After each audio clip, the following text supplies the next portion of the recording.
Thank you for watching Afternoon Live. It's not uncommon for fear to set in as we age and we begin to see our confidence slide.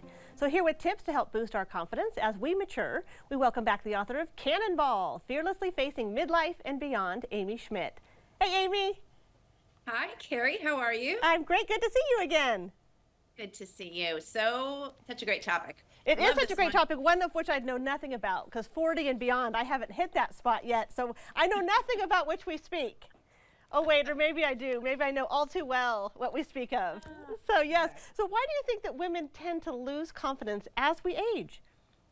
Well, it's that fearless exhilaration, right? We wish we had what we had when we were 10, when we cannonball off that high dive with no fear. We want everybody watching. But as we age, we start to procrastinate. We start to put things off. We're like, I'll do that next year. Maybe I'll be 10 pounds slimmer. Or we think, what, it's not quite perfect. We want that perfectionism part of it. Or we get caught up in comparison traps. So we gotta just kick that all to the curb and concentrate on the things that can build that confidence muscle. Yes, and I know one of the biggest problems with self-confidence is comparing yourself, like you mentioned, and social media.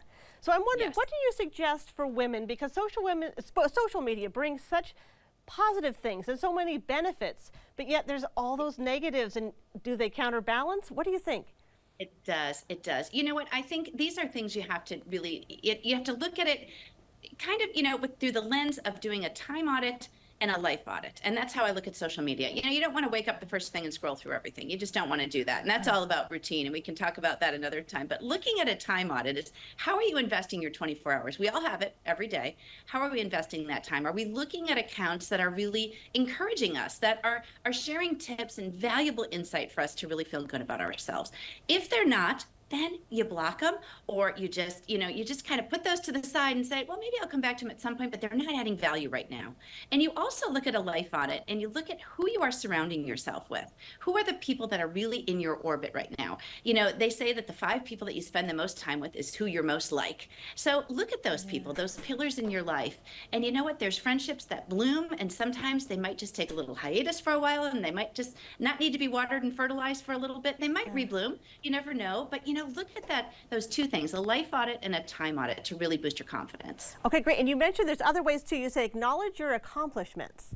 Yes, I love this. This is flexing your inner superhero. So often we undervalue ourselves. And most often we do that because we just kind of go from one thing to the next. So what I like to call a highlight reel, not your greatest hits, but looking at a decade or two, looking back in your 40s, looking back in your 30s, what you've done as maybe a wife, a mom, a daughter, a sister, a friend, maybe a grandmother.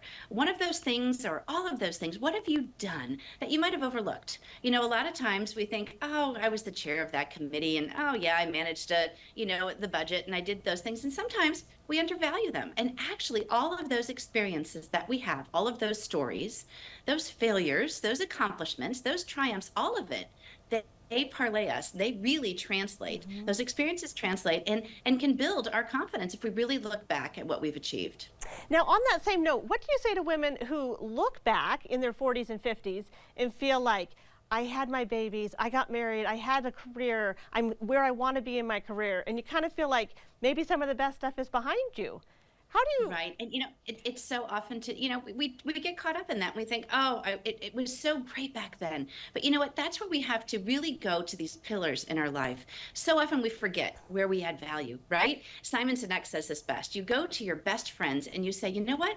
Why did you choose me as your friend? Why in all of the world you chose me? What am I adding? What value? And it gets a little, it's a little uncomfortable, to be honest. But then when you really dig in and you continue to really listen to the value that you're adding, to people, you think, wow, the best is yet to come. You use all of those experiences and all of that wisdom to create this masterpiece, and it propels you forward. So, go to those people in your life and ask them those tough questions, and you will find so much value that you might have forgotten about. Yes, and what about adopting a learner's mindset as one of your tips? Oh, yeah. Why is that so important? That's a big one. Well, it's because you want to embrace being a novice again. You want to try learning new things. You have the time now, you have the experience, you might have a passion and a purpose that need to intersect. So learn something new. Try that pottery class again. Go out and take that language class, something like that. But you know what? Embrace being a novice. And the first time I launched my podcast, I told this story many times. And on my TED Talk, I did the same thing. I forgot to push record on my first podcast. I didn't have the audio file. And at that point in my life, I could have said, oh, forget it. I'm going to be a failure at this. But instead, look at that as an experience and let that parlay you forward. See how you can change it, how you can do it a little better and tweak it. You can always recalibrate. We can always recalibrate. That's the best advice of all. Thank you so much, Yeah. Amy.